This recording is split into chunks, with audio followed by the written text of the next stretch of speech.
If your Lenovo ThinkPad X1 Nano appears to be running but the screen stays black, this tutorial will give you several practical solutions. We will troubleshoot the issue and use recovery tools that may help restore normal operation.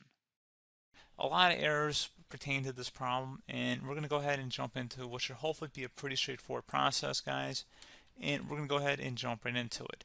First thing I'd recommend doing would be to actually go ahead and boot to the troubleshooting utility on Windows 11. So if you do a hard power off 3 times in a row, Windows should automatically attempt to launch the starter prepare utility. And if it doesn't find anything, it will give you the option to select advanced settings, in which case it will take you to a screen that looks like this. Now, if it does not take you to a screen that looks like this, or you're unable to get to that, you can also download the Windows 10 Media Creation Utility, or Windows 11. They probably will make a creation utility for Windows 11 at some point. And it doesn't really matter. You can actually run the Windows 10 utility on Windows 11 as far as I'm aware. And you should be able to run the troubleshooting utilities built in within it. So you just would go ahead and download it to an ISO file and then burn it to a DVD or USB. It'd have to be about 4 gigabytes or more. It couldn't be a small USB flash drive, and it couldn't be a CD. It'd have to be a DVD. And then you'd boot your computer from it. So depending on the computer manufacturer, you'd have to tap a different key on your keyboard in order to launch that menu, in order to select what boot drive you want to go off of. So it could be anything between the escape key, F2, F8, F12, for example. And those are the function keys on the top of your keyboard.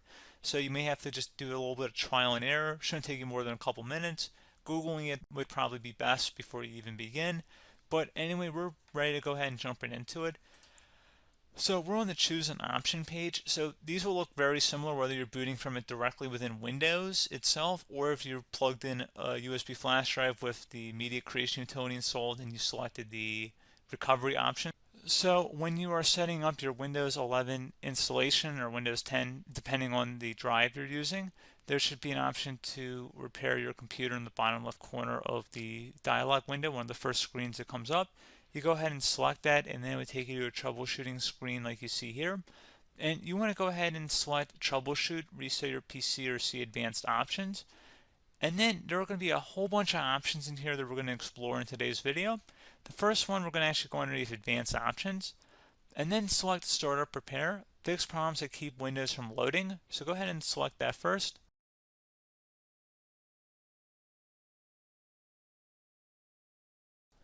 Okay, so you can see it cannot repair our PC. That was our first option we could try. Something else, if we go back into advanced options here and then select troubleshoot, we're going to go underneath advanced options again. You can go ahead and actually access safe mode by selecting startup settings. And then if you select the restart button, you have the option on the screen select safe mode with networking, which will give you a key on the screen. It'll tell you which key to press to enter that. I believe it's the F7 key. It'll do that for you. I'm not going to go over that in today's tutorial because I don't really want to go into safe mode, but you're more than welcome to attempt that by going into here and then selecting restart.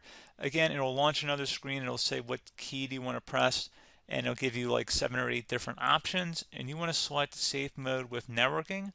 There's also an option for a command prompt too, but that's going to be something we're going to cover later in this video, and we don't even have to go through that in order to access it. So that's why I'm not going to really push for that, because unless you know exactly what's causing the problem, you probably don't need to go into safe mode. Unless you're trying to recover files, in which case then you definitely can go into safe mode, but we're trying to actually recover our computer here. So I hope that makes sense. Something else we can also try here as well would be to uninstall updates, remove recently installed quality or feature updates from Windows. So if you go ahead and select that, you can uninstall the latest quality updates, which generally is the more day-to-day updates. Feature updates are the less regularly released ones, like the big ones. I would equate it to service packs in like Windows 7 and Windows Vista and Windows XP. So larger updates that occur once or twice a year at most. And the quality updates are more just a regular update. So probably obviously depend, it'll take longer if you're going to try and uninstall the latest feature update versus quality update. And maybe you don't need to go back that far. So just giving you guys a couple of pointers with that. Something else you can also look at here, and we're going to jump into the command prompt in a little bit, but you can select System Restore, which will use a restore point recorded on your PC to restore Windows. And this is something I would highly recommend here, guys. So select Next. Assuming you have a restore point saved on your computer, you go ahead and select the most recently created one, and you'll select next, and then you'll select the drive. You shouldn't actually have to select the drive. You can scan for affected programs, but we're going to keep it all default here, and then we're going to select finish. So once started, system restore cannot be interrupted. Do you want to continue? I think we're going to select yes. I don't think we have anything better to do on our computer right now, so just give it a moment here to initialize. It will take a couple minutes to run, obviously depending on how large your hard drive is and how much is saved on the system restore point. So just give it a couple minutes here.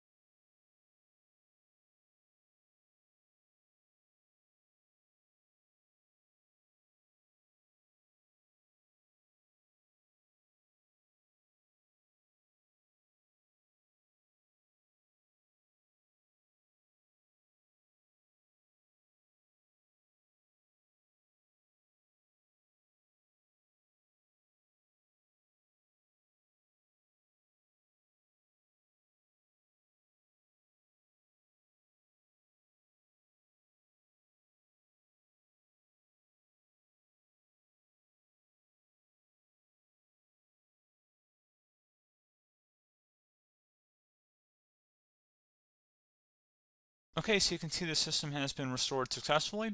We're going to go over a couple different methods in addition to that if that did not work. So I'm just going to pause the video and we're going to start back on the recovery screen that we started with. Okay, so a couple other things we can try here too. If you go back into troubleshoot, you can select reset your PC, while you choose to keep or remove your personal files and then reinstalls Windows. You can select to keep my files, which will remove apps and settings but keeps your personal files. You can also select remove everything, which will remove all of your personal files, apps, and settings.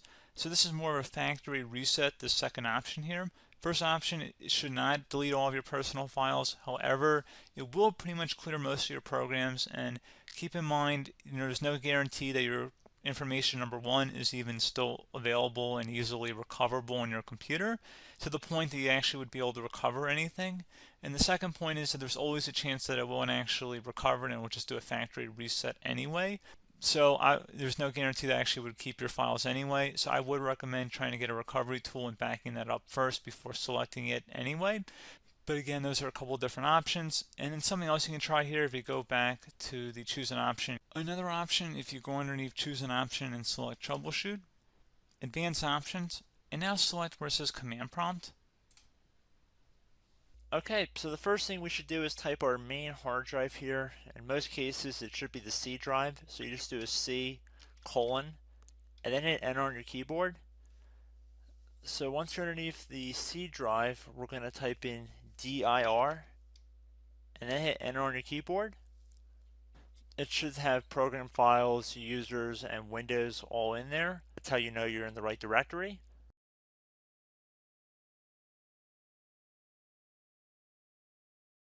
In some cases, it might be the D drive as well, so just keep that in mind.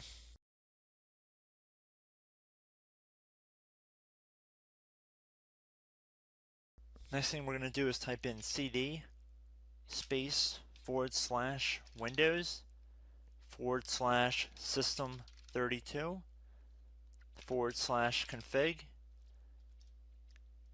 and then you're going to hit enter on your keyboard.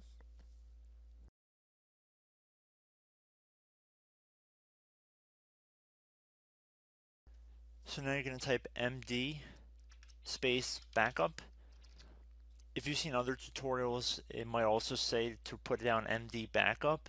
That's because the backup name is pretty common when you want to back something up. So you can name this whatever you want, doesn't have to be backup. So if you've already made a backup folder in the past, you could do backup 1, for example. So once you're done setting the name you want the backup to be called, hit enter on your keyboard again.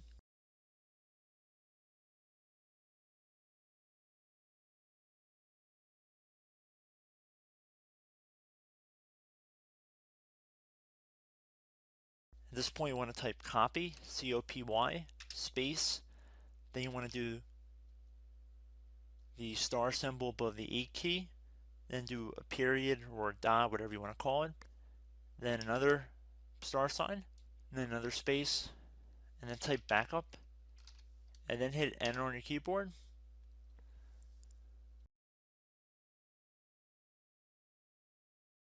Now you want to type cd reg back, REGBACK, and then hit enter on your keyboard. So now that we are under the reg back, so now you want to type dir again, and then hit enter.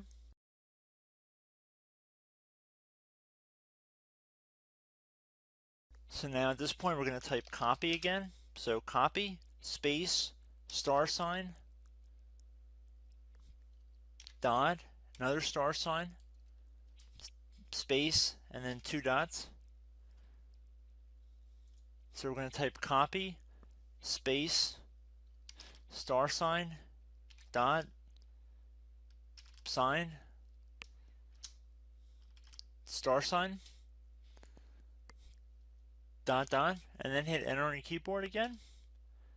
So for overwrite, you want to overwrite all.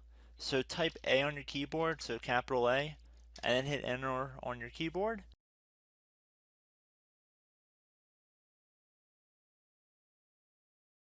So at this point you should be good to go. You can close out of the command prompt window, and if you accidentally continue to Windows 10 you should be all set. So I hope one of these 3 or 4 different methods we went through in this tutorial helped you guys out. Again, I'm not sure if you guys heard me earlier, but try to go back into your safe mode if possible and uninstall any programs you know might be conflicting with the Windows startup if you can get into safe mode.